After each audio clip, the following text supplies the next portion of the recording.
마지막 때에 대한 말씀을 하나님께서 보게 하시고 풀게 하셨습니다.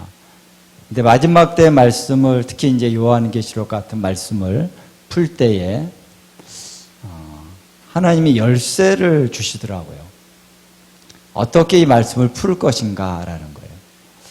그래서 그 말씀을 푸는 데의 열쇠는 뭐냐면은 말씀이 말씀을 해석하게 해라라는 것이죠. 할렐루야.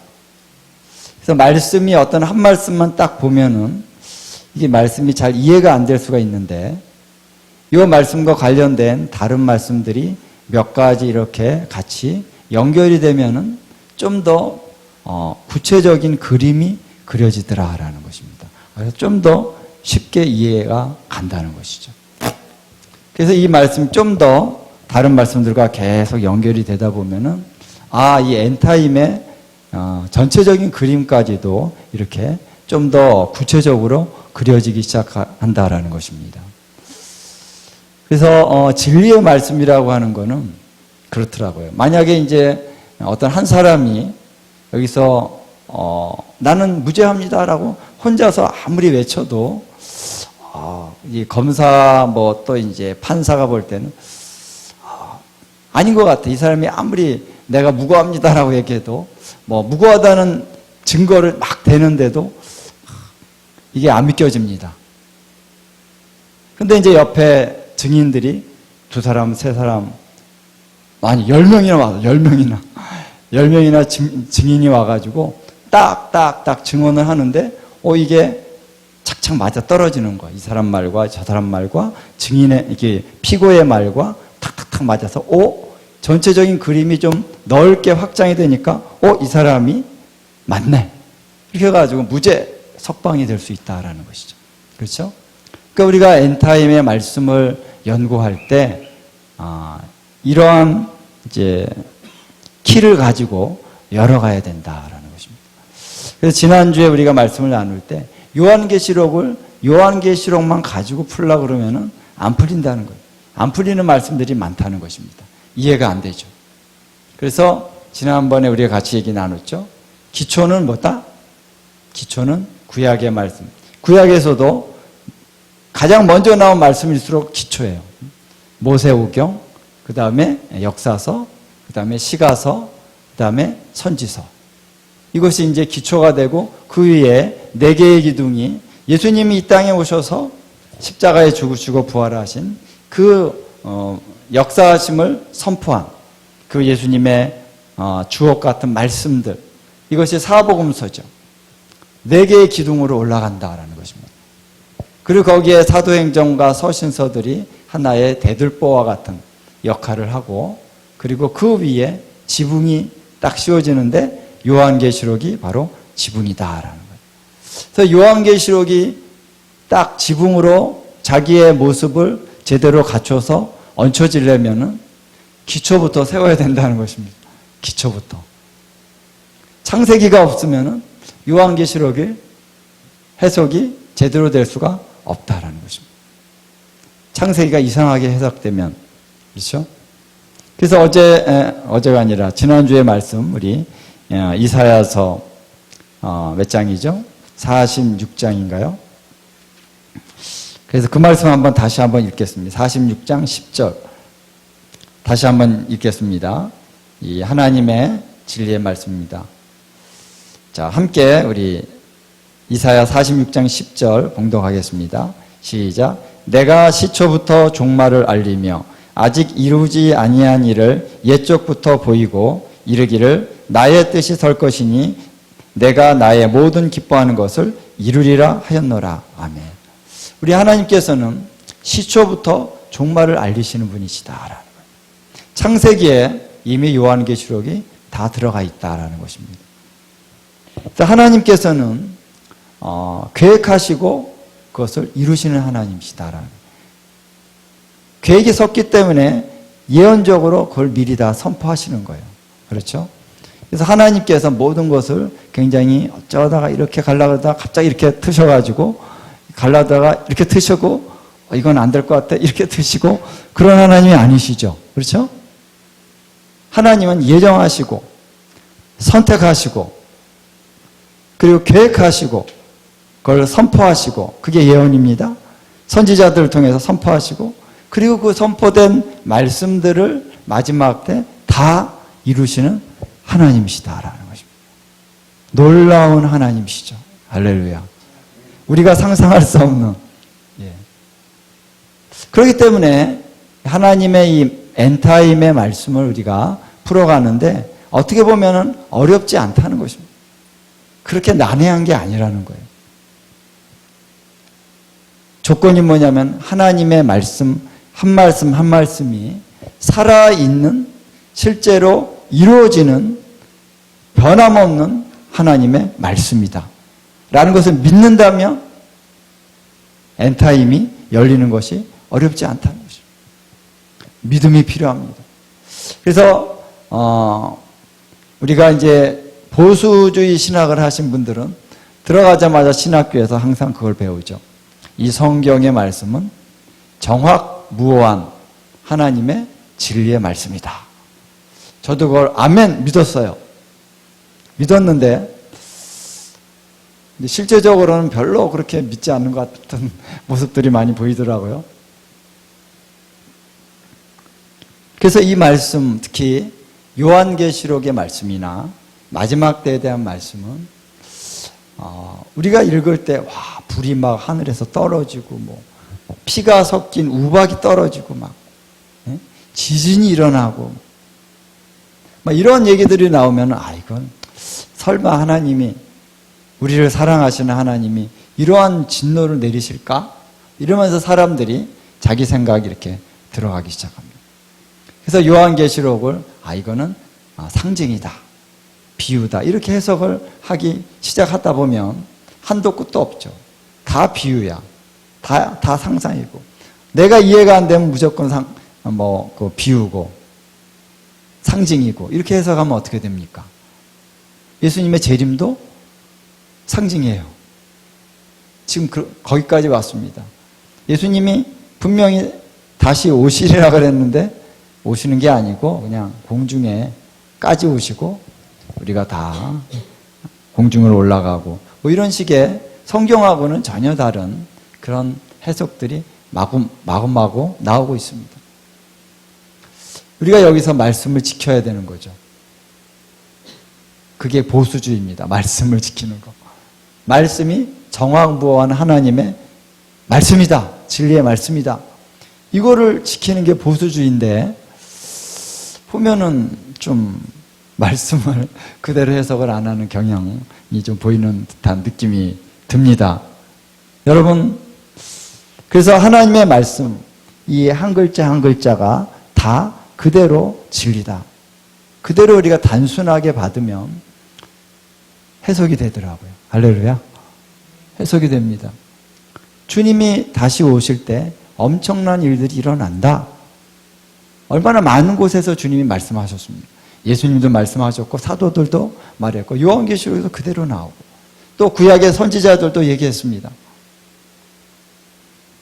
그러면은 그렇다고 믿고 성경을 읽으면은 되는데 안 그럴 것이다라고 자꾸 인간의 생각을 갖다 두면은 안 되는 거죠. 그렇죠? 여러분 여기 동의하시죠? 예. 여기 계신 분들은 다 동의하신 줄 믿습니다. 그리고 또 이스라엘에 대해서 이게 사실 같은 거예요. 이스라엘을 그냥 이스라엘로 보고 선지서에서 나오는 이스라엘이 그 이스라엘이다. 지금 회복된. 그래서 1948년도에 이스라엘이 다시 나라로 회복된 것은 뭐냐면 하나님의 약속의 말씀의 성취다. 이렇게 우리가 딱 선포하면 너무나 단순합니다. 성경에 보니까 이스라엘이 다시 회복된다는 말씀이 어마무시하게 많네. 요즘에 어마무시란 말 많이 쓰더라고요. 무시무시하게 많네. 진짜 많아요. 선지서를 이스라엘을 이스라엘로 보고 예루살렘을 예루살렘으로 보고 그냥 선지서를 이사야서부터 쫙 읽어가면은 이스라엘에 대한 말씀 전체가 거의 대부분이 이스라엘이에요. 거의 대부분이. 그래서 마지막 때 예언의 말씀의 성취는 이스라엘을 중심으로 이루어집니다. 그래서 이 이사야서나 예레미야서 하나하나 그걸 해석해 가다 보면은 단순해, 하나님이 이스라엘을 이렇게 회복할 것이다. 그리고 회복하시고 어떤 일이 일어날 것이고 메시아가 오실 것이다. 그가 바로 오셔서 왕이 되시고 이스라엘을 다시 통치하실 것이고, 말씀 그대로입니다. 그렇게 지금 이루어지고 있는데, 물론 아직은 이제 이루어지지 않은 부분이 많으니까 사람들이 여러 가지 얘기할 수 있겠지만 지금 이루어지고 있잖아요. 그렇죠? 이스라엘이 나라로 태어난 것 자체가 기적으로 일어났다 그러죠. 많은 기적을 통해서 2000년 동안 흩어진 그 유대인들이 다시 나라를 그 동네에 나라를 세운다는 것 자체가 기적이죠. 하나님이 하시지 않으면 이룰 수가 없습니다. 그래서 이러한 말씀들을 다 같이 연결을 하면은 보이기 시작한다라는 것입니다. 하나님의 뜻이 보이기 시작한다. 특히 이제 신학계에서, 제가 신학 공부를 많이 안 했지만 이렇게 신학계에서 어떠한 신학적인 이론을 이렇게 들이대냐면은, 구약의 선지서, 구약의 말씀은 예수님 시대에, 예수님의 초림 시대에 다 이루어졌다, 이렇게 얘기합니다. 선지서 같은 경우 다 성령님의 그 역사하심, 그리고 교회가 세워져서 교회 안에서 놀라운 하나님의 부흥이 일어나는 이 모든 것 안에서 선지서가 다 성취가 된 것이다, 이렇게 본다는 거예요. 그래서 구약은 다 성취됐다는 거예요. 이미 우리 시대에는 이렇게 해석을 합니다. 그러니까 구약에 있는 이 마지막 때에 대한 말씀들은 다 상징인 거예요. 다 상징. 성령님의 역사에 의해서. 그리고 핍박이라는 건 이미 있었고, 재앙이라고 하는 것들을 축소해가지고 이거 다 이루어진 거다, 이런 식으로 해석하는 그러한 신학적인 입장이 주류다라는 거예요. 주류. 그러니까 우리가 엔타임을 같이 얘기할 때 구약을 잘 인용을 안 한다는 거예요. 그냥 예수님의 말씀과 요한계시록만 가지고 해석을 한다. 그렇게 될 때에 해석이 굉장히 이렇게 축소가 될 수 있다는 것입니다. 아까 말한 문제, 증인들이 2-3명이 돼야 되는데 증인이 1명, 2명뿐이 없으면은 이게 약하다는 거예요. 그렇죠? 그리고 좀 헷갈린다는 거예요. 특히 요한계시록 하나만 가지고 붙들고 해석을 막 하는 사람들은 거의 대부분이 이상한 방향으로 갑니다. 거의 대부분이 이상한 방향으로 가요. 아주 신비적으로 해석합니다. 그러다가 이제 내가 재림주다, 이렇게 나오죠. 그런 사람 많잖아요. 그렇죠? 그리고 예수님이, 메시아가 한국에 재림하신다. 이렇게 이제 결론이 이상하게 나오는 거예요. 그래도 할 말이 없어. 14만 4천이 우리다. 그래도 할 말이 없어. 반박을 못해. 왜? 요한계시록만 가지고 보면은 이렇게 그렇다는 거예요. 요한계시록이 뚝 떨어져 있는 게 아니잖아요. 그렇죠? 동일한 성령님께서, 또 하나님께서 이루시는 구원의 역사가 쭉 가면서 마지막으로 요한계시록이 딱 있는 것이지, 요한계시록이 분리돼서 독립적으로 있는 게 아니라는 것입니다. 그래서 창세기가 요한계시록과 연결이 된다라는 거예요. 그러면서 우리가 이걸 쭉 봐야 되고, 구약과 신약과 계시록은 전부 다 연결이 된다라는 것입니다. 할렐루야. 그리고 이제 성경을, 창세기부터 계시록을 계속 여러분들이 함께 보다 보면요, 이해가 되는데, 제가 이렇게 설교를 할 때 주로 이제 성경을 가지고 설교를 많이 하는데, 이 성경을 이렇게 많이 읽으신 분, 이제 창세부터 계시록까지 이렇게 많이 읽으신 분들은 제가 설교하면 고개를 끄덕끄덕 하시는데 성경을 많이 안 읽은 분들은 조금 어려워해요, 제 설교를. 너무 인용하는 게 많고 모르는 성경 막 인용하고 그러면은 딱 그때부터 이제 뭔가 이렇게 멘붕이 오기 시작하는 머리에서. 그리고 너무 어렵다 그러고 문을 딱 닫아버리니까 설교가 은혜가 안 될 수가 있는데 성경을 다 읽어야 됩니다. 그래서 여러분 성경을 읽다 보면은 성경이 성경과 연결돼서 그림이 그려지기 시작하면서 내가 거기다가 많은 어떤 나의 그림들을 넣지 않게 될 수가 있어요. 근데 성경의 말씀이 내 안에서 많이 이렇게 알아지고 깨달아지지 않으면은 그 사이사이를 자기의 생각으로 자꾸 넣게 된다라는 것입니다. 거기서부터 하나님의 말씀과 좀 다른 방향의 해석들이 나오기 시작하는 것이다라는 것입니다. 이해가 안 되면 기다려야 됩니다. 다른 말씀으로 하나님이 이 해석하게 해줄 때까지 기다리고 기도하고 또 성령님께 구해야 되는데 우리가 우리 생각을 딱 갖다가 넣기 시작하다 보면은 이상한 그림이 나올 수 있다는 것입니다. 자, 그래서 오늘 우리 엔타임에 대한 말씀을 우리가 어떻게 보는가 하는 것을 조금 우리가 나눴습니다. 한 가지만 좀 우리가 힌트를 드리면요. 자, 하나님의 보좌가 있잖아요. 보좌. 나중에 좀 더 자세히 하겠지만 오늘은 간단하게. 하나님의 보좌. 그 계시록에 보면은 처음에 보좌에 계시니와 어린 양 이렇게 나오죠. 그러면은 보좌에 계시니와 어린 양. 그런데 이제 조금 가다 보면은 보좌에 앉으신 어린 양 이렇게 나와요. 7장에 보면은.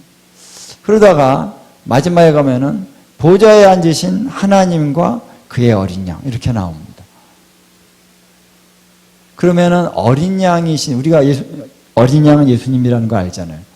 어린 양은 보좌에 앉으셨는데 그럼 하나님도 보좌에 앉으시고 어린 양도 보좌에 앉으시고 어떻게 앉으신 겁니까? 어떠한 모양입니까? 헷갈리죠. 그래서 성경을 이제 난해한 그런 부분들이 난해한 부분인데 그래서 정확하게 봐야 되기 때문에 원어를 봐야 됩니다. 원어. 그래서 원어를 보면은 하나님께서는 보좌에 앉으셨을 때 영어로 말하면은 upon the throne 보좌에 앉을 때 upon the throne 이렇게 나옵니다. 헬라어도 있는데 그러니까 upon the throne 이렇게 하면은 여기다 이제 시트가 나오죠. 이 upon 하면은 우리가 보좌에 앉는다는 것입니다. 그냥 의자에 앉았다 할 때 upon이라는 단어를 쓰는데 어린 양이 앉았다라고 했을 때는 upon이 아니라 in이 나옵니다. in이 나오거나 아니면은 그 한가운데라고 하는 그런 단어가 나오는데 보좌가 있는데 보좌에 그 안에 어린 양이 앉으셨어요. 하나님은 거기에 그냥 정중앙에 앉으셨고 어린 양도 거기에 앉으셨어요. 그래서 성경을 보니까 예수님이 하나님 우편에 앉으셨다 이렇게 나옵니다. 성경에 보면은 그래서 하나님 우편에 앉으셨다라고 할 때는 요것도 좀 헷갈리는데 어린 양께서 하나님 우편에 앉으셨다고 했을 때는 정확하죠? 하나님으로부터 오른편에 앉으셨다. 근데 보좌에 앉으셨다는 거예요. 아버지의 옆에, 아버지의 우측에 아들 예수님이 앉으셨는데 거기도 보좌라는 거예요. 할렐루야. 보좌에 함께 앉으신 거죠. 근데 어떤 데 보면은 하나님의 보좌에 우편에 앉으셨다 이렇게 나와요. 그러면 그 말로 우리가 한국말로 이해하면은 하나님의 보좌가 있고 아버지의 보좌가 있으면은 아버지 보좌 우편에 아들 보좌가 또 있는 건가 이렇게 생각을 합니다. 근데 원어를 봐야 돼. 그래서 원어. 그래서 아버지 우편에 앉아있다 할 때는 프롬이 나옵니다. 아버지로부터 우편에. 그러면 하나님 여호와의 우편에 메시아가 앉으셨어요. 근데 하나님의 보좌 우편에 라고 할 때는 보좌의 오른쪽에 앉으셨다는 거예요. 프롬이 아니라 이제 원어를 보면은 나옵니다. 이 보좌 안에 오른쪽에 앉으셨다. 이렇게 나옵니다. 처음에 저는 한국말만 보고 이렇게 헷갈렸어요. 아니, 하나님 우편에도 앉으시고, 그러면은 하나님 보좌 우편에 앉으시고, 그러면은 어린 양께서 하나님 보좌 옆에 또 보좌가 있는 건가? 앉으셨다고 하는 거는 어쨌든 보좌가 있어야 될 거 아니에요. 그죠? 그러면 아버지의 보좌가 있고, 옆에 또 어린 양의 보좌가 있나? 근데 또 보면 막 헷갈리는 거예요. 그래서 주여 이게. 그래서 하나의 구절만 보면은 헷갈려요. 그래서 주님 이걸 어떻게 해야 돼? 요한계시록과 히브리서와 또 시편에 있는 말씀 전체를, 성경 전체를 다 보면서 어쨌든 아버지와 그 아들 예수님의 그 위치, 지금 앉으신 그 위치가 어떤가를 여러 가지 말씀으로 막 살펴보니까 시편 110편 있죠? 110편 1절의 말씀이 있고 히브리서의 말씀이 있고 또 요한계시록, 계시록의 말씀, 또 계시록에 여러 군데가 있거든요. 이 말씀들을 전부 종합해서 다 맞춰보니까, 그리고 원어를 봐야 됩니다. 원어를 보니까 이제 이해가 돼요. 하나님의 보좌가 있는데 여기 보좌에 아버지가 앉으셨어요. 이거는 뭐 정확하죠. 보좌에 앉으셨다. 보좌에 계시니, 처음에는 보좌에 계시니라고 나오다가 나중에는 보좌에 앉으신 하나님 이렇게 나옵니다. 그 보좌에 앉으신 하나님과 어린 양, 어린 양도 같이 앉으셨다.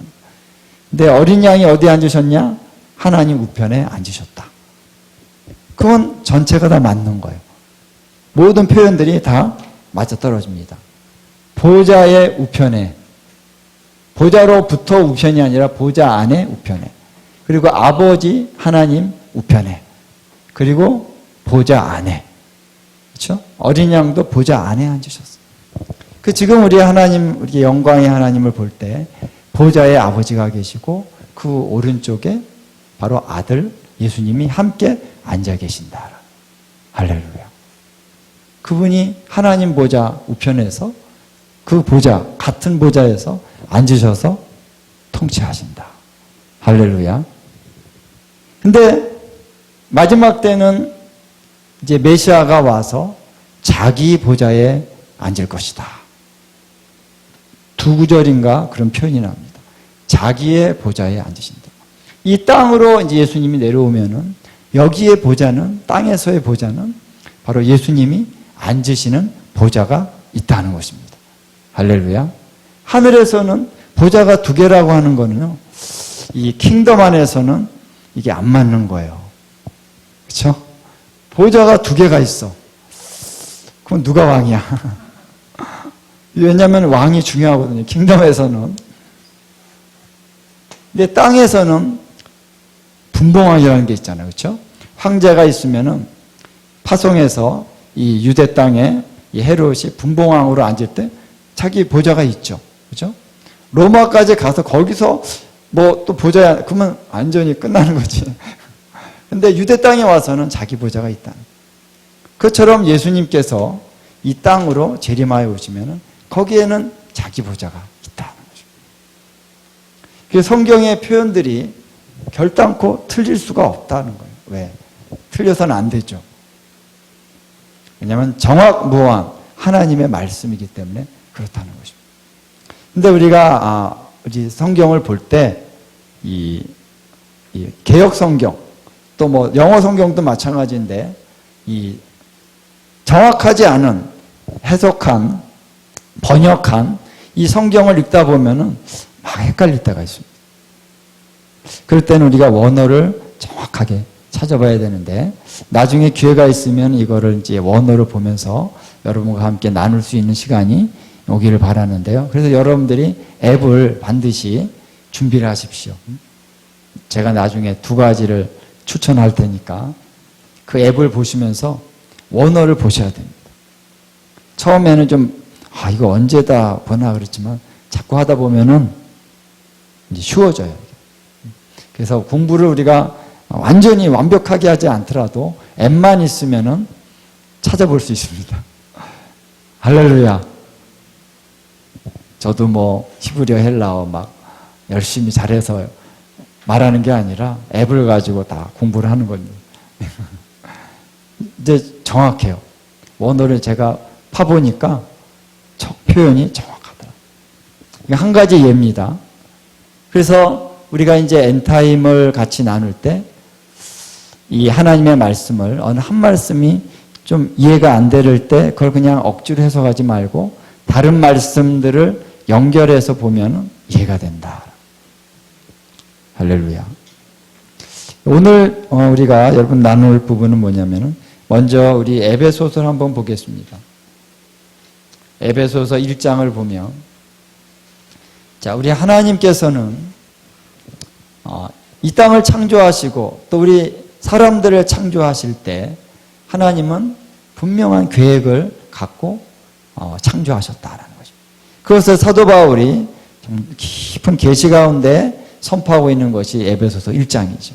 우리 함께 우리 3절부터 14절까지 함께 한번 우리 봉독하도록 하겠습니다. 시작. 찬송하리로다. 하나님 곧 우리 주 예수 그리스도의 아버지께서 그리스도 안에서 하늘에 속한 모든 신령한 복을 우리에게 주시되 곧 창세전에 그리스도 안에서 우리를 택하사 우리로 사랑 안에서 그 앞에 거룩하고 흠이 없게 하시려고 그 기쁘신 뜻대로 우리를 예정하사 예수 그리스도로 말미암아 자기의 아들들이 되게 하셨으니 이는 그가 사랑하신 자 안에서 우리에게 거저 주시는 바 그의 은혜의 영광을 찬송하게 하려는 것이라.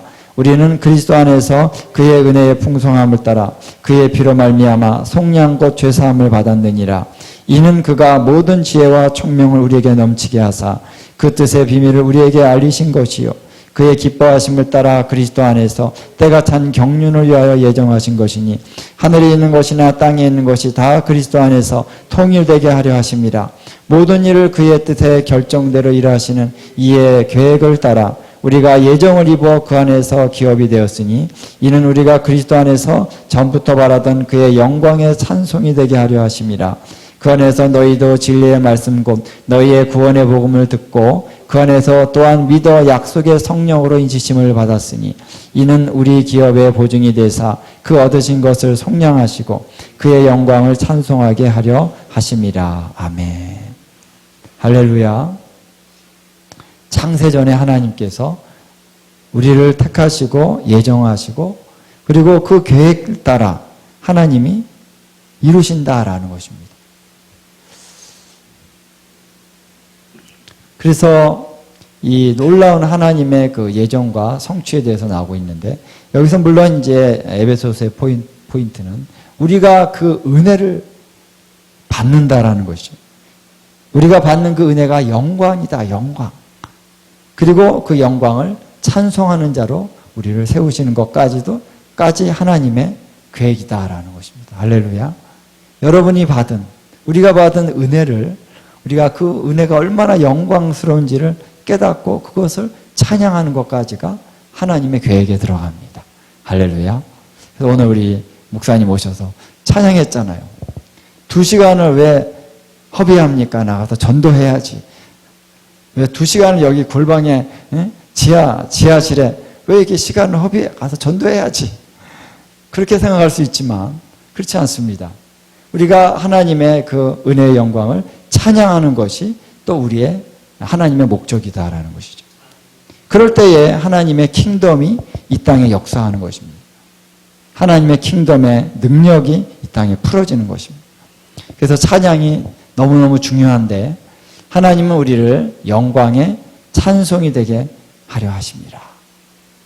우리 삶 자체가 찬송이 되게 하시는 것인데요.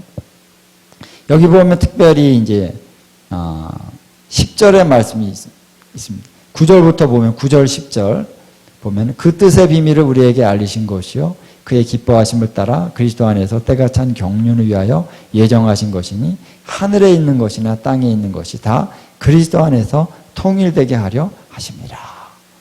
좀 이제 우리 인간들을 향한 하나님의 그런 계획도 여기 나오지만 여기 보면은 이 하늘과 땅에 대한 하나님의 경륜이 나오는데 어떻게 나옵니까?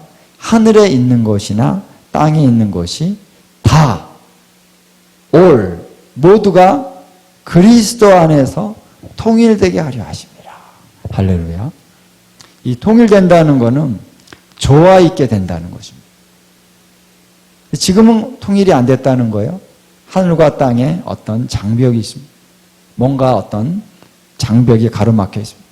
그래서 하늘에 있는 존재들이 땅에 오는 것이 그렇게 쉽지 않고 또 땅에 있는 존재가 하늘로 가는 것이 그렇게 쉽지가 않아요. 근데 때가 되면 하늘과 땅에 이 막힌 것들이 샥 없어지면서 하늘에 있는 것이나 땅에 있는 것들이 굉장히 조화 있게 된다는 거예요. 조화 있게. 어울리게 된다. 원래 하나님이 창조하신 목적이었다는 것이죠. 그것이 그리스도 안에서 다시 회복될 것이다 라는 것입니다. 여기 에베소서에 나오는 이 말씀들이 장차 하나님이 오늘 우리들에게 이루게 하실 하나님의 계획 가운데 있다라는 것이죠. 그래서 하나님께서 처음에 이 하늘과 땅과 모든 만물들을 창조하실 때 하나님의 디자인하신 계획이 무엇이었냐라는 것입니다. 그것은 바로 하늘과 땅이 이렇게 통일되는 것입니다.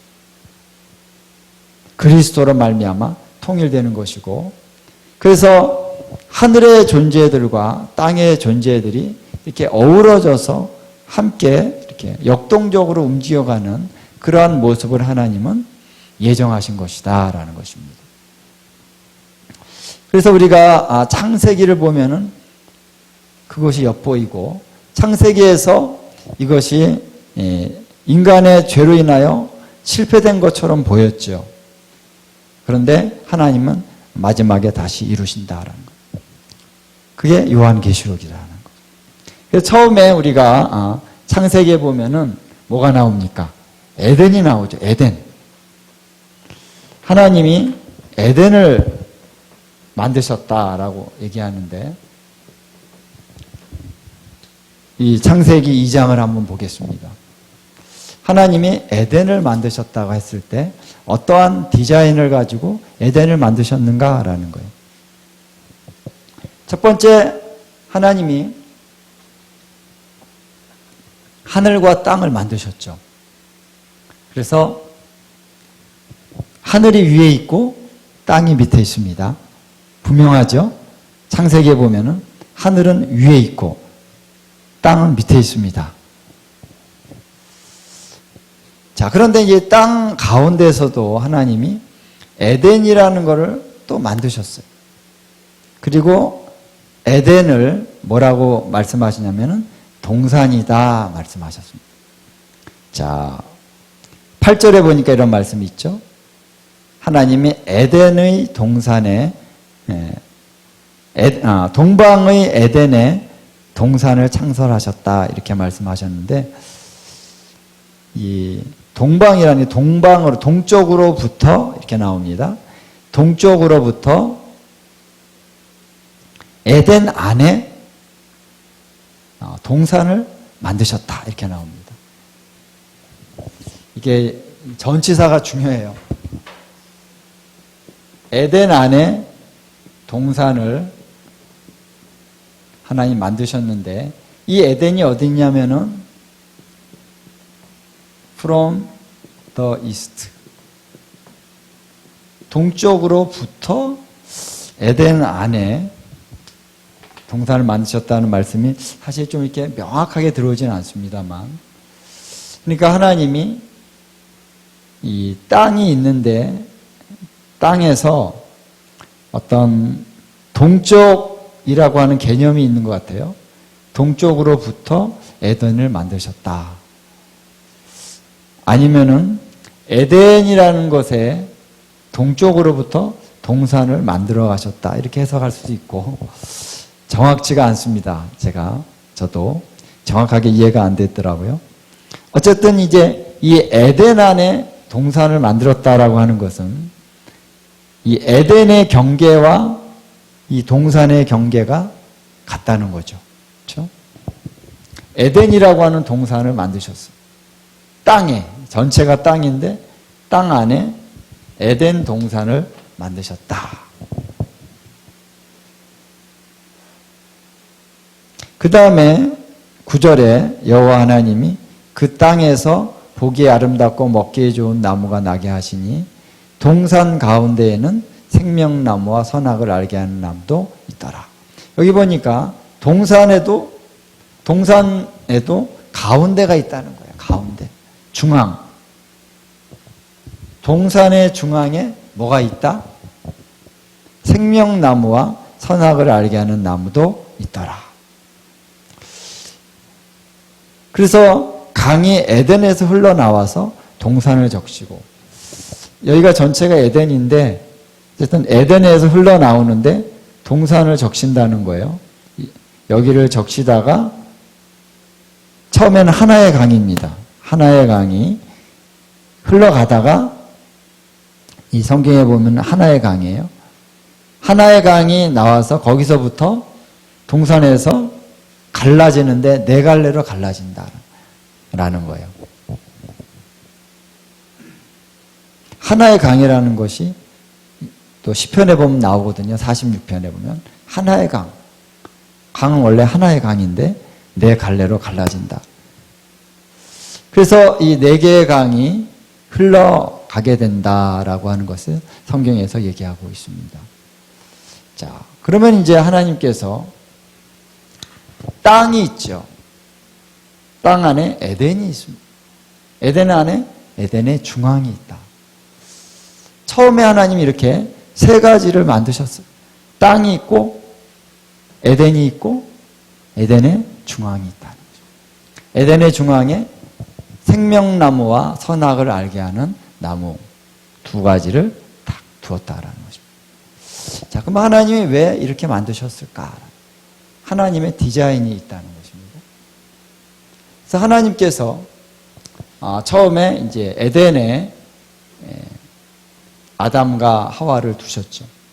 그래서 처음에는 이제 에덴에 있는 땅부터 아마 하나님이 아담과 하와가 경작하게 하시고 다스리게 하셨다.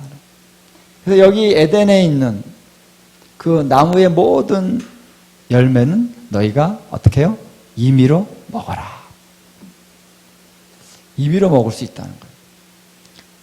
그런데 이 동산 중앙에 있는 선악을 알게 하는 나무의 열매는 먹지 말라. 근데 생명나무의 열매는 언급을 안 하셨어요. 왜 그랬을까?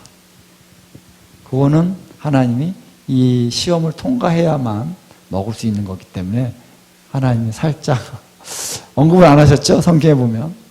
여기 있는 나무는 임의로 먹어라. 근데 선악을 알게 하는 나무의 열매는 먹지 말라. 먹는 날에는 죽으리라. 자, 그래서 하나님 왜 이렇게 말씀하셨을까라고 하는 것에 있어서 이것이 하나님의 창조의 경륜 가운데 있다는 것입니다. 사람은 생육하고 번성하고 땅에 충만하여 땅을 정복하고 다스리기라는 명령을 받았죠. 사람들은 이제 땅을 정복해야 돼요. 그런데 정복하는 것도 중요하지만 이 중앙에 와서 이 중앙에서 선악을 알게 하는 나무를 보고 사람은 항상 그 나무를 보고 저거는 안 돼. 저거 먹으면 안 돼. 다 내가 먹을 수 있어. 내가 감동을 따라서 얼마든지 먹을 수가 있어. 먹고 싶으면. 근데 요거는 먹으면 안 돼. 먹고 싶어도 먹으면 안 돼. 왜? 왜 그럴까? 의문이 들겠죠.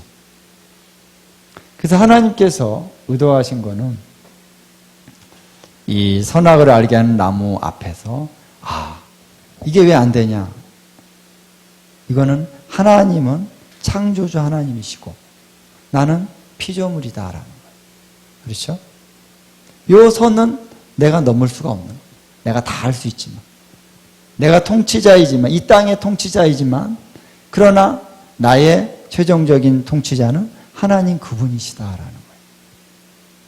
그것을 여기서 딱 깨닫고, 아, 우리 하나님은 경배를 받으셔야 될 분이시구나. 이거를 깨닫게 한 곳이 바로 여기다라는 거예요. 로마서에도 보면은 하나님이 모든 것을, 인간들이 모든 것을 알되 하나님으로 영화롭게도 하지 아니하고 감사치도 아니했다. 경배의 문제입니다. 사람이 어디서부터 실패했냐면은 경배부터 실패를 한 거예요. 하나님을 경배하는 자. 그래서 내가 이 땅을 정복하고 다스려야 되는데 그거보다 더 중요한 우선되는 것은 하나님을 경배하는 자라는 거예요. 이 경배자로서의 부르심을 망각하고 깨닫지 못한 거예요.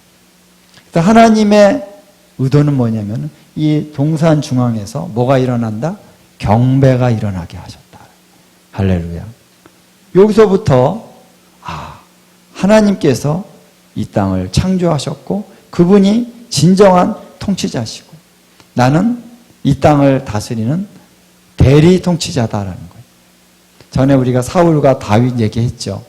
사울 왕은 자기가 왕이라고 생각했어요. 자기 마음대로 했어요. 그러니까 하나님이 하나님의 말씀을 버렸으므로 왕을 패하신다. 다윗은 하나님의 말씀을 듣기 위해서 언약궤를 가져왔습니다. 그렇죠? 그 차이. 그게 이스라엘의 왕들은 중요한 것입니다. 요거는 다른 거는 좀 성품이 좀 부족하고 뭔가 좀 잘 못하더라도 하나님 넘어가실 수가 있어요. 그런데 하나님의 말씀을 듣고 통치하느냐 자기 마음대로 이거는 왕이 될 수 있느냐 없느냐 그 자격의 문제라는 거예요. 그렇죠? 우리나라 대통령도 마찬가지. 헌법을 준수하느냐 헌법 팽개쳐놓고 자기 마음대로 하느냐 다르죠. 다른 거는 부족할 수 있지만 우리 그래서 요 자리는 바로 경배하는 곳이라는 것입니다. 할렐루야. 경배하는 곳.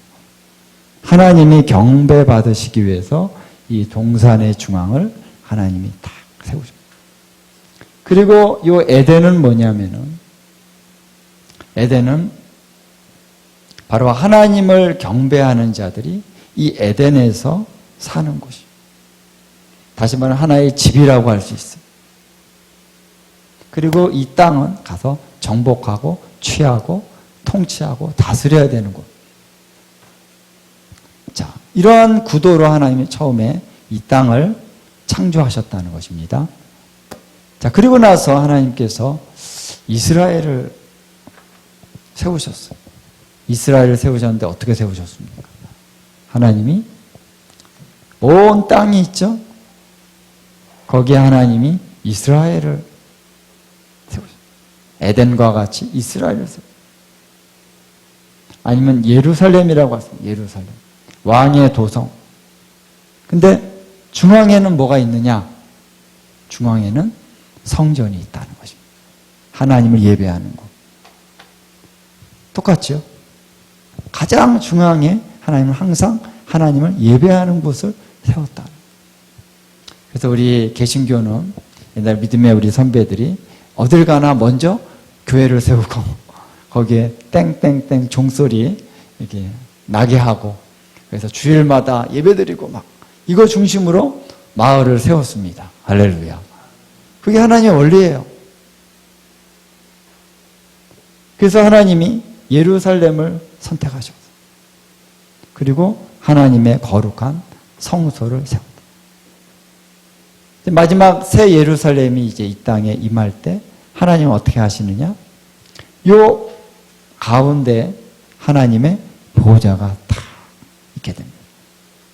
여기 하나님의 보좌가 가운데 딱 있고 이 보좌 주변에서 경배가 일어납니다. 그리고 새 예루살렘은 12,000 스타디온이라고 그러죠. 높이와 넓이와 길이가 똑같은 정방형 12,000 스타디온. 12,000 스타디온은 약 2.3km 정도. 제가 계산해 보니까 2.3km 정도 됩니다. 2.4km 맞나? 그런 것 같아요. 2.3km. 그러니까 이러한 도시가 세워진다.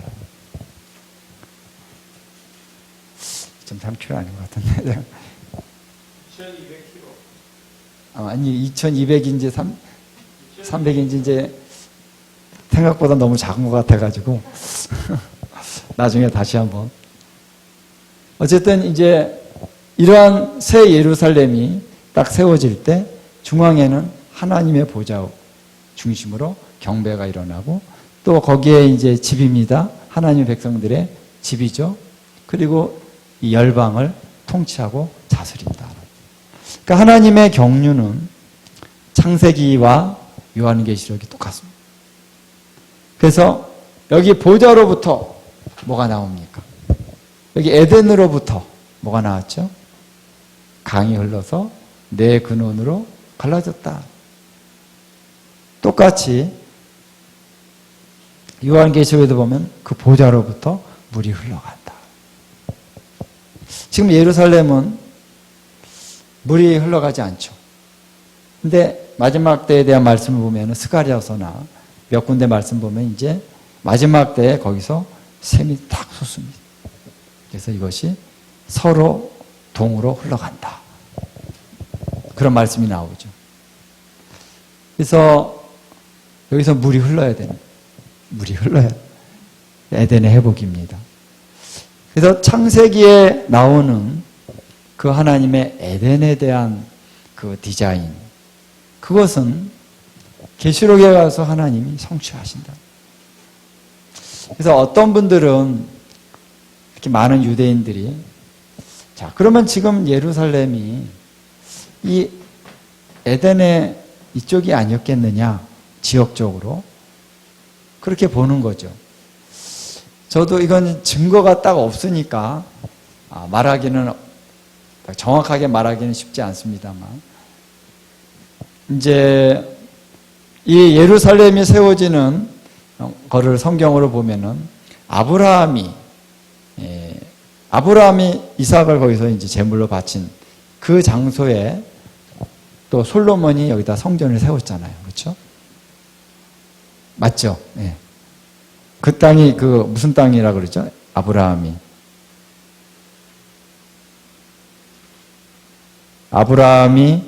이삭을 드린 모리아 땅이라 그러죠. 그래서 모리아에 이제 솔로몬이 성전을 세웠다. 정확히 이제 역대상인가 나옵니다. 그러니까 요 땅이 아브라함이 거기다 번제를 드린 이삭을 번제로 드리려고 했던 그 땅이요. 여기 성전을 지은 땅이요. 그 땅이 지금 저 땅이죠. 우리는 항상 여기 있어가지고 근데 이상한 게 서 있어가지고 좀 그렇지만 저기가 저기란 말이에요. 그렇죠? 여기가 성경은 역사적으로도 이게 다 통하는 것이지. 근데 그 아브라함이 이제 여기다 모리아 땅에 처음 번제를 드렸다라고 했는데 이 성경에 보면은 아브라함이 누구죠? 그 살레망 멜기세덱에게 또 11조를 하죠. 멜기세덱이 아브라함을 축복하는데 멜기세덱이 살레망이었다라는 거예요. 살레망. 그래서 예루살렘 이쪽 지역 아까 말한 모리아 그쪽에 바로 통치하는 제사장이요 왕이었던 사람이 멜기세덱이었다고 볼 수 있습니다. 살렘 왕이니까.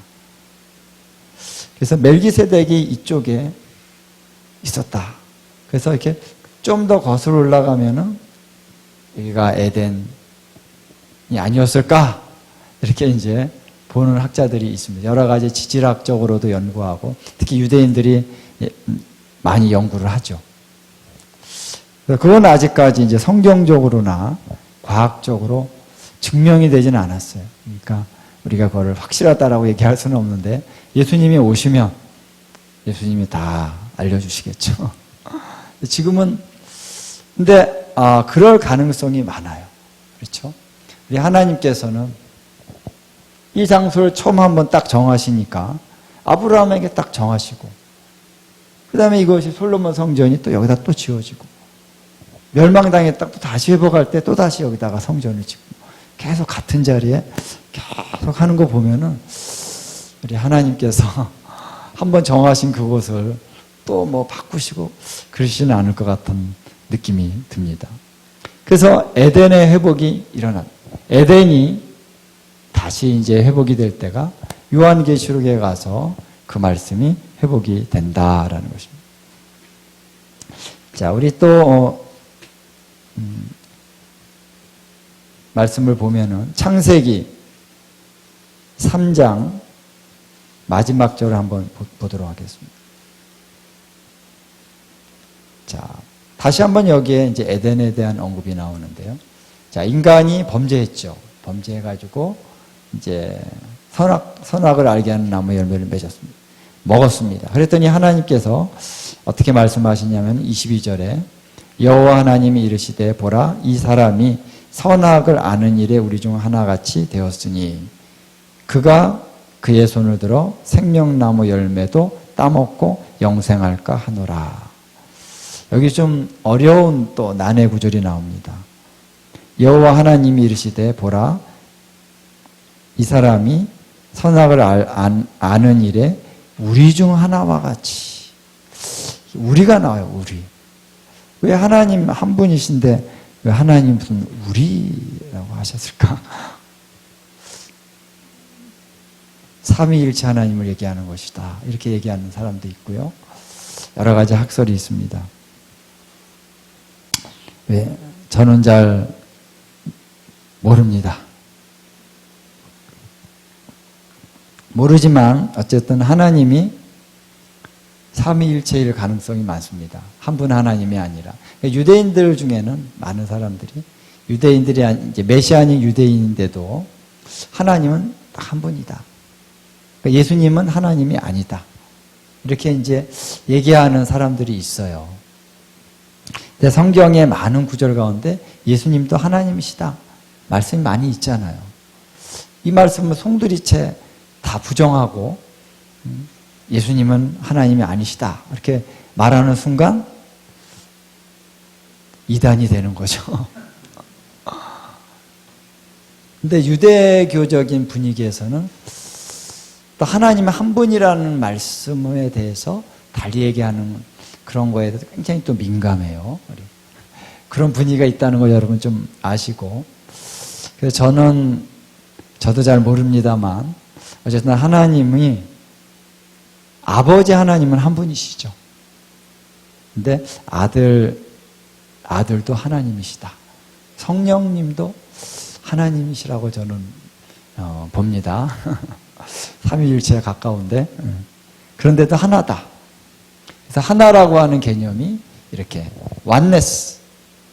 그래서 부부가 결혼하면은 one 플러스 one이니까 둘이다가 아니라 부부가 결혼하면은 두 사람이 결혼해서 하나가 되었다. 이게 이제 수학적으로는 이해가 안 되잖아요. 근데 결혼해서 어떻게 하나가 되라 그랬잖아요. 그렇죠? 부부는 하나거든요. 두 사람이 어떻게 하나지?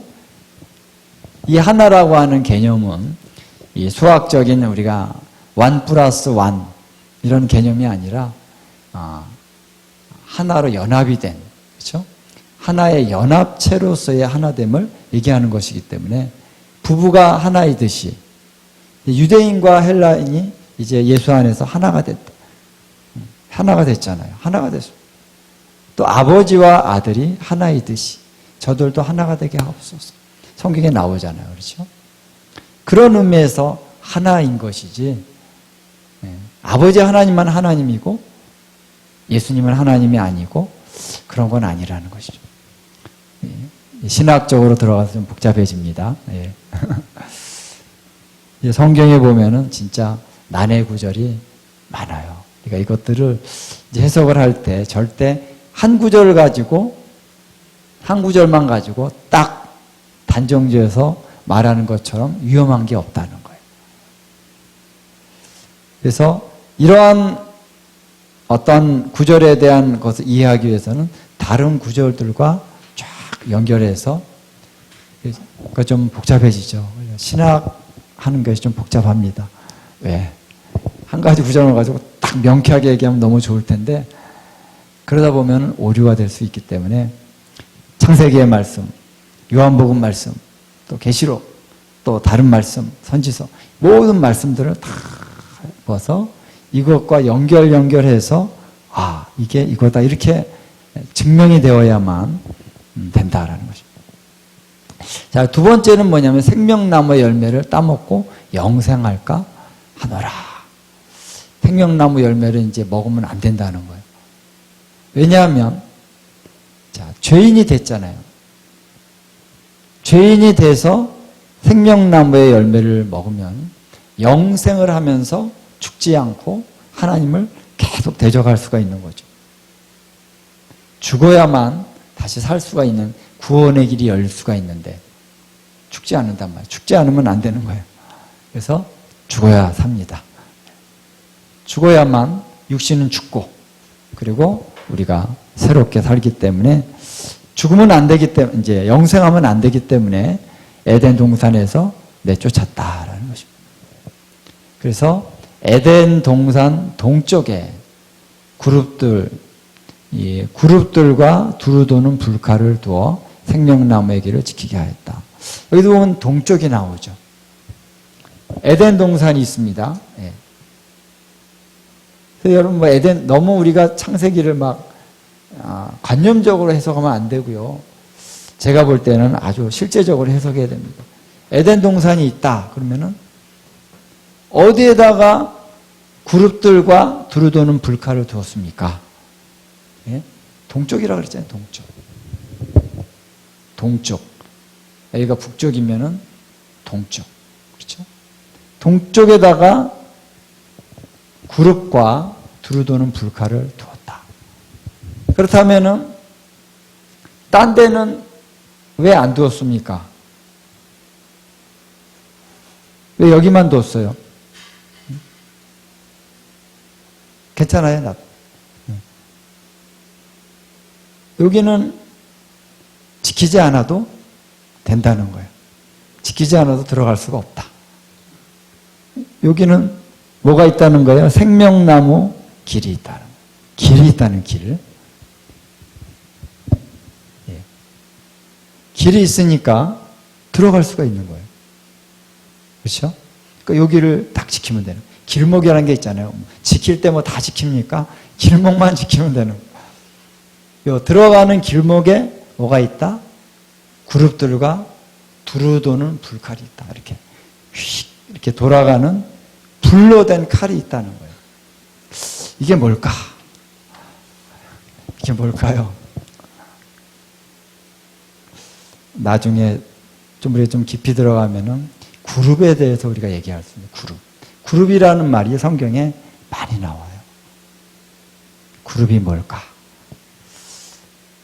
이 그룹은 지키는 자다, 지킨다라는 뜻이에요. 지킨다. 그러니까 그룹은 지키잖아요. 그렇죠? 이 생명나무 길을 지키기 위해서 그룹들이 있고 두루 도는 불칼이 있다.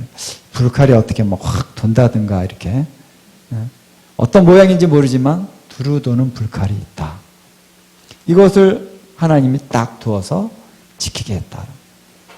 그렇다면은 자 여기가 이제 에덴 동산으로 들어갈 수 있는 길목이라는 거예요. 근데 그룹과 두루 도는 불칼이 딱 지키고 있으니까 못 들어가는 거죠. 그래서 사람들이 이제 여기서 사는 겁니다. 이 동쪽에서 사는 거죠. 근데 나중에 보면은 가인과 아벨이 이렇게 제사를 하는 그런 대목이 나옵니다. 자, 제사를 하는 그 대목을 우리가 읽을 때, 요거는 무슨 좀 가정사에서 이렇게 우리나라도 제사를 하잖아요. 제사를 하는데 이렇게 제밥을 딱 이제 큰 아들과 작은 아들이 제밥을 딱 했는데 여기는 확 불이 나서 이제 상달이 되는데 여기는 상달이 안 됐어. 특히 큰 아들이 막 기분이 나빠가지고 자기 동생을 죽여버렸어. 싸움이 나가지고 이제 그래서 대를 못 이어. 그러니까 어떻게? 셋째 아들 딱 태어나서 대를 이었다. 뭐 이런 그런 가정사가 아니라 이 제사를 드린다는 것은 뭡니까? 하나님께서 이 제사 제도를 하나님이 딱 세우셔가지고 자, 이 사람들이 여기 있는 사람들도 구원을 받으려면 하나님을 만나야 되는 거예요. 그렇죠? 예배 가운데. 근데 만날 수가 없어요. 왜? 죄인이니까. 근데 하나님이 만날 수 있는 길을 열어주셨는데 바로 그것이 제사다라는 거예요. 짐승의 제사를 드리는 거죠. 짐승의 제사를 드린다는 것은 여러분 이제 성경에 보면은 이 제사를 드릴 때 제단을 세우고 그 다음에 여호와의 이름을 불렀더라. 이게 같이 나옵니다. 아브라함을 보면은 제단을 세우고 여호와의 이름을 불렀더라. 이게 같이 나온다는 거예요.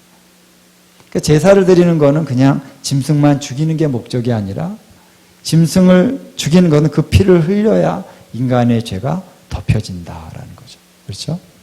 그 다음에 하나님 앞에 이름을 부른다는 것은 주님 오시옵소서 그런 거죠. 여호와 하나님 오시옵소서 여호와의 이름을 부르는 거예요. 왜 오시옵소서 그럽니까? 만나기 위해서. 그래서 제사라고 하는 것은 하나님께서 거기에 임하시는 것입니다. 이스라엘 백성들이 이 성전에서 제사를 딱 양을 잡고 소를 잡아서 딱 드리죠. 그랬더니 어떤 일이 일어납니까? 불이 하늘에서 휙 임해가지고 그 재물을 딱 취합니다. 불이 떨어집니다. 그때 여호와의 영광이 성전에 가득하더라. 여호와의 영광이 임하신 거예요. 할렐루야. 왜 임하십니까? 당신의 백성을 만나시기 위해서 임하셨다. 그 제사라고 하는 것은 그냥 짐승만 이렇게 죽이면은 나 죄사함을 받았어. 나 죄를 졌는데 이 속죄제, 죄를 용서해 주셨어. 그리고 끝나는 게 제사가 아니라 속죄제만 있는 게 아니죠. 번제가 있고 감사제가 있고. 이 제사라고 하는 거는 나의 죄가 덮여지고 주님이 영광 가운데 그 백성들을 만나주시는 시간이라는 거예요. 할렐루야. 예배는 뭡니까? 예배는 주님을 만나는 거예요. 근데 우리는 지금 어린 양 예수 그리스도의 그 살아있는 피로 인하여서 우리가 제사를 드리는 거죠. 그럴 때 하나님이 만나주시는 거예요. 그게 예배예요. 이 시대에도 똑같은 것입니다. 하나님을 만나는 시간이. 이 만나는 시간에 하나님께서 이제 그 사람들에게 있어서 누가 제사장의 역할을 감당할 수 있느냐라고 하는 것을 이제 이렇게 어떻게 보면은 시험하시고 그 사람을 세우는 과정에 있어요. 근데 가인이 제물을 드렸는데 하나님이 안 받으셨어요. 아벨이 제물을 드리니까 아벨의 제물은 받으셨다. 그러면 어떻게 되는 겁니까? 아벨이 제사장이라는 거예요. 그렇죠? 이제 아벨이 그 백성을 대신해서 제사를 드리는데 아벨 혼자 가서 제사를 드리는 것이 아니라 아마도 성경에 정확히 나오지는 않지만 뒤에 보면 좀 나오는데 아벨이 제사를 드릴 때 뒤에 백성들이 함께 하나님을 만나는 것이죠. 그렇죠? 구약에도 보면 제사를 할 때 제사장 혼자 제사합니까? 아니죠. 백성들이 함께 하는 거예요. 대표로 제사장이 제물을 드리는 거죠. 그러면은 이 백성들이 다 그 피로 덮여져서 하나님이 그 백성들 가운데 나타나십니다. 만나주십니다. 그리고 말씀하십니다. 여기 이 자리가 뭐냐면 하나님의 통치가 일어나는 자리예요. 하나님이 나타나셔서 말씀하시기도 하시고 축복하시기도 하시고 치유하시기도 하시고 그들의 죄를 또 씻어주기도 하시고 백성들이 이 시간 축복을 받는 거예요. 생명을 얻는 것입니다. 그래서 하나님을 만나는 것이 구원인 것이죠. 구원. 할렐루야. 여기에 제사장으로 이제 아벨을 하나님이 택하신 것인데 여기서 가인이 시가 나가지고 아벨을 죽여버렸어요. 제사 드릴 사람이 없잖아요. 그래서 이제 세월이 지나서 다시 아담이 셋을 낳죠.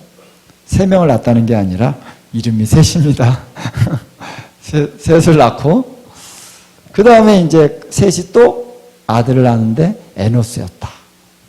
그런데 이제 25절 4장 25절을 보면 다 같이 한번 읽어보겠습니다. 시작. 아담이 다시 자기 아내와 동침하매 그가 아들을 낳아 그의 이름을 셋이라 하였으니 이는 하나님이 내게 가인이 죽인 아벨 대신에 다른 씨를 주셨다 함이며 셋도 아들을 낳고 그의 이름을 에노스라 하였으며 그때에 사람들이 비로소 여호와의 이름을 불렀더라. 여호와의 이름을 불렀더라. 아까 얘기했죠? 이제 뒤에 보면은 아브라함이 바로 제단을 쌓고 그 다음에 여호와의 이름을 불렀더라. 이렇게 같이 나온다는 거예요. 근데 어떤 데는 그냥 여호와의 이름만 불렀더라. 하나만 나올 때가 있고 어떤 데는 제단을 쌓았더라. 하나만 나올 때도 있습니다. 그런데 일단 제사를 드린다고 할 때 이 두 가지는 같이 나오는 것이다 라는 거예요. 이해되시죠?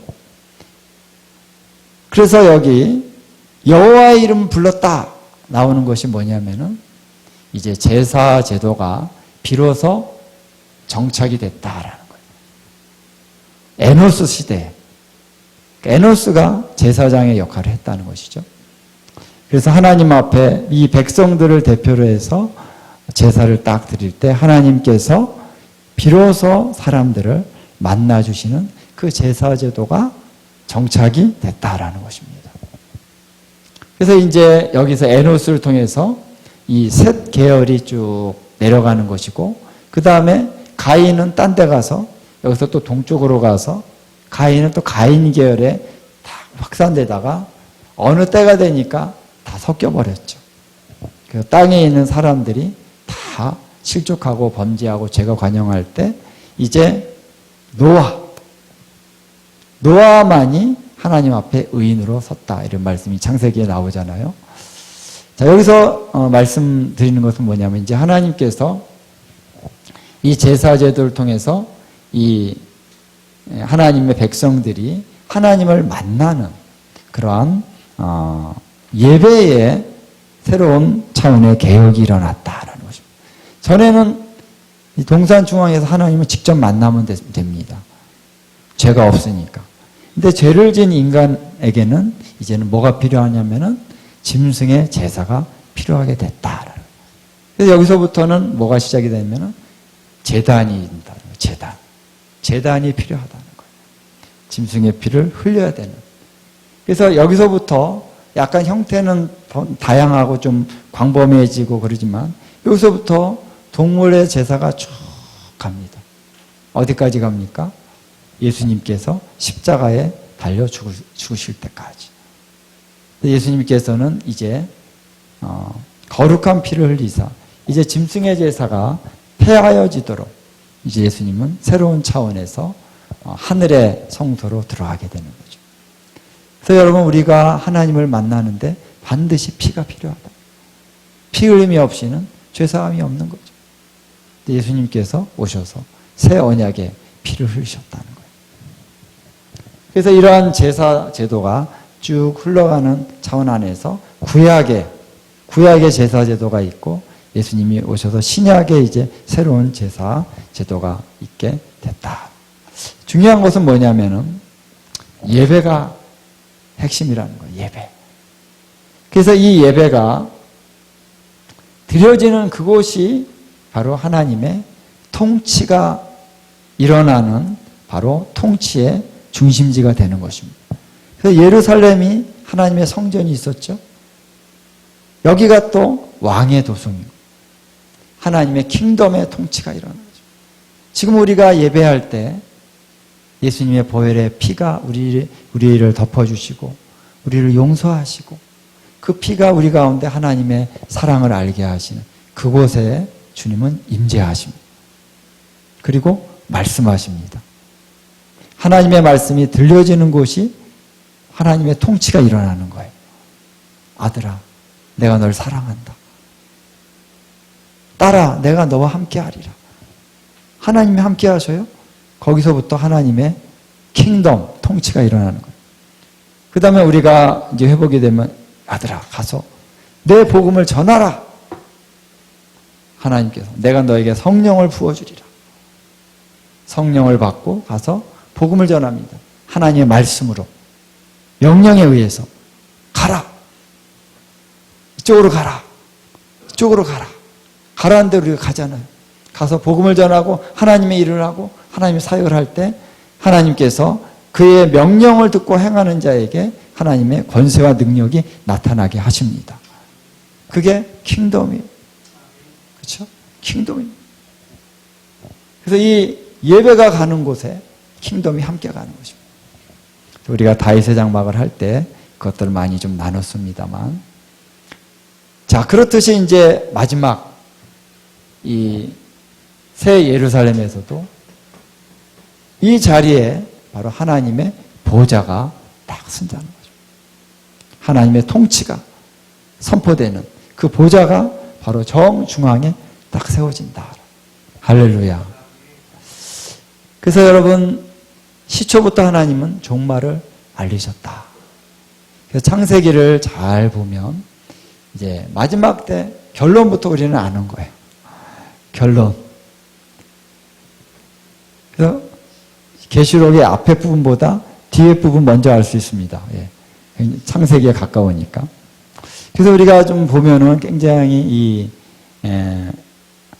노아 홍수 때까지가 창조 후에 대체로 한 1000년 정도가 돼요. 정확히 천년은 아니지만 약 1000년이 됩니다. 근데 예수님이 딱 이 땅에 재림하시고 1000년 동안 성도들과 함께 통치하고 다스린다 그랬죠. 그래서 이 앞에와 뒤에 잃어버렸던 1000년, 인간이 타락하고 부패하고, 근데 다시 하나님이 이 1000년의 기간에 다시 회복하시는 거예요. 이제는 왕이 바로 이 자리에 정확하게 앉으셔서, 이 보좌에 딱 앉으셔서 1000년 동안 이 땅을 통치하실 때 이 땅이 회복이 되고, 마지막 1000년 후에는 큰 보좌 심판이 있게 됩니다. 큰 보좌 심판이 있게 될 때에 이제 모든 죄와 또 죽음과 음부까지도 전부 다 불못에 던져집니다. 사망이 더 이상 없어요. 이 땅에 사망이 더 이상 역사할 수 없도록 마지막 원수까지 딱 1000년 후에 정복하시고, 그 다음에 새하늘과 새 땅이 온다. 할렐루야. 창세기에서 하늘과 땅을 창조하셨죠? 처음에. 그리고 1000년 동안 이제 범죄하고 1000년 동안 노아 홍수 때까지 있었죠? 역으로 1000년 왕국의 회복을 하고, 그 다음은 새 하늘과 새 땅을 다시 창조하신다. 할렐루야. 그러니까 하나님의 이 계획은 딱딱 들어맞습니다. 예, 할렐루야. 일부러 맞추려고 맞추는 게 아니라 성경을 보면 딱 맞아요. 여러분, 얼마나 스케일이 큽니까? 그냥 한 사람이 이렇게 뭐 지옥 안 가고 천국 가고, 예, 불교에서 얘기하는 것처럼 무슨 너는 극락 가고 너는 뭐 다시 태어나서 뭐 사람이 되고 너는 뭐 짐승이 되고, 이런 게 아니에요. 이렇게 어떻게 보면 조잡한 게 아닙니다. 네. 스케일이 엄청 큽니다. 우리를 하나님이, 다시 말하면 스케일이 크다는 것은 영광스럽다는 것. 그리고 창조와 또 마지막 새 창조까지 이 한 7,000년 정도의 어떤 기간을 두고 하나님이 쫙 이거를 회복하십니다. 놀라우시죠? 그래서 엔타임, 마지막 때를 우리가 풀어갈 때 우리가 기대해야 됩니다. 너무나도 영광스럽다는. 단순히 내가 죽어서 천국 간다. 천국이 어디냐? 그냥 하늘에 있어. 그런 정도가 아니라는 거예요. 그거보다 더 영광스럽다는, 더 놀랍다는 것입니다. 더 스릴 있고 더 재밌습니다. 더 놀랍습니다. 물론 이제 하늘이 있죠.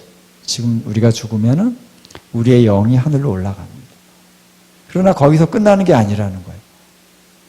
중요한 것은 요한계시록에도 나오지만 첫째 부활에 참여하는 자들은 복이 있도다. 그들이 바로 예수님과 함께 1000년 동안 통치하고 다스리는 자. 첫째 부활의 우리는 바로 그 시기에 우리가 살고 있어요. 첫째 부활에 동참할 수 있는 그러한 기회가 있습니다. 그런 부르심이 있습니다. 할렐루야. 그래서 첫째 부활에 동참하는 자. 그래서 주와 죽으면 주와 함께 살 것이요. 또 견디면은 주와 함께 다스리리라. 이 주님의 말씀의 그 상급이 기다리고 있다는 것입니다. 그래서 이 엔타임에 대해서 더 자세히 우리가 알고 깨달으면은 와, 너무나 영광스럽다는 것이죠. 너무나 놀랍습니다. 우리가 여기에 참여하지 않으면 안 되죠. 할렐루야. 소망입니다. 이거 우리가 놓칠 수가 없습니다. 그렇죠? 물론 하나님의 은혜로 주님이 우리를 붙들어서 놓치지 않게 해주시겠지만 우리들도 알면 알수록 놓칠 수 없다라는, 환난이나 기근이나 적신이나 위험이 와도 우리가 이것을 놓칠 수가 없다라는. 그래서 우리가 엔타임을 얘기할 때 엔타임은요 굉장히 역동적인 거예요. 소망이 넘칩니다. 그래서 우리가 너무 환난이 극심하기 때문에 겨우 그냥 진짜 구원받는 사람이 진짜 없을 거야 그러면서 막 겨우 우리가 구원받을 거야. 그러니까 그 전에 환난이 일어나기 전에 휴거돼야 돼. 그게 아니라니까요. 그게 아닙니다. 성경을 쭉 보면서 환난 전에 우리가 다 휴거되고 그게 아니라는 거예요.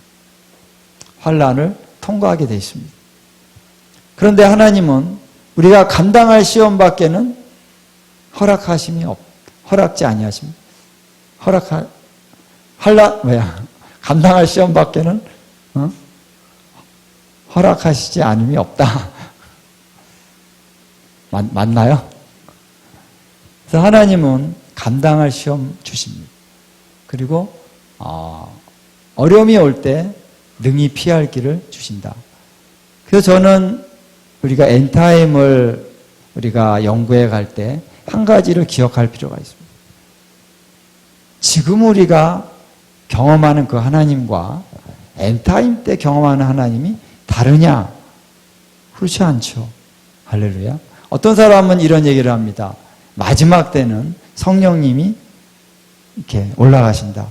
성령님이 없이 우리가 율법 시대에 산다. 뭐 이런 식의 얘기를 하는 사람이 있습니다. 예. 성령님이 왜 올라갑니까? 성령님이 마지막까지. 우리 안에 성령님이 영원히 떠나지 아니하십니다. 그 마지막 때는 더 큰 은혜가 우리에게 임할 것입니다.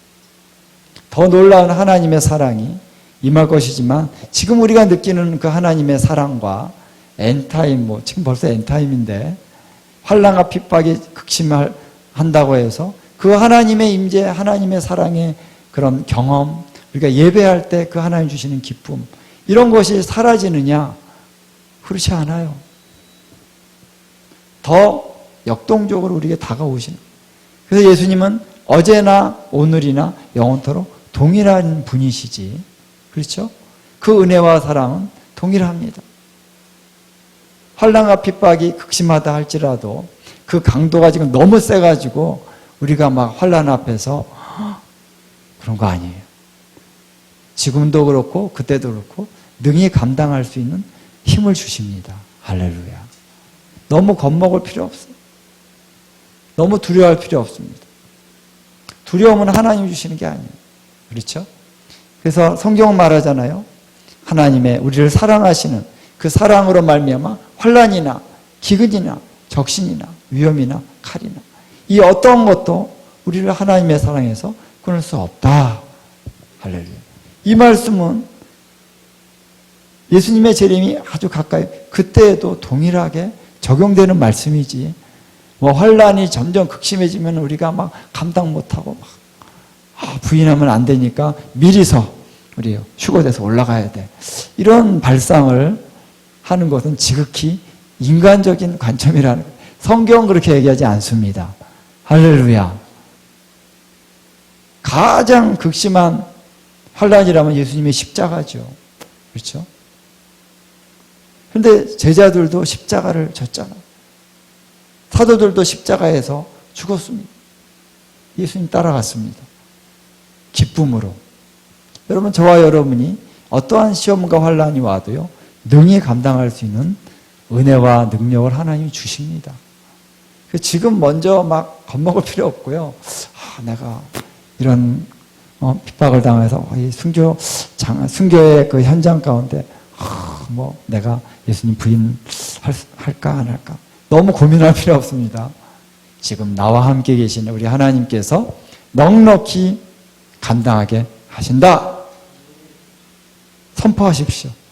기도하십시오.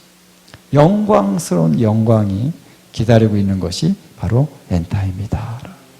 그래서 여러분, 그래서 해피엔딩입니다. 엔타임은 해피엔딩이에요. 네?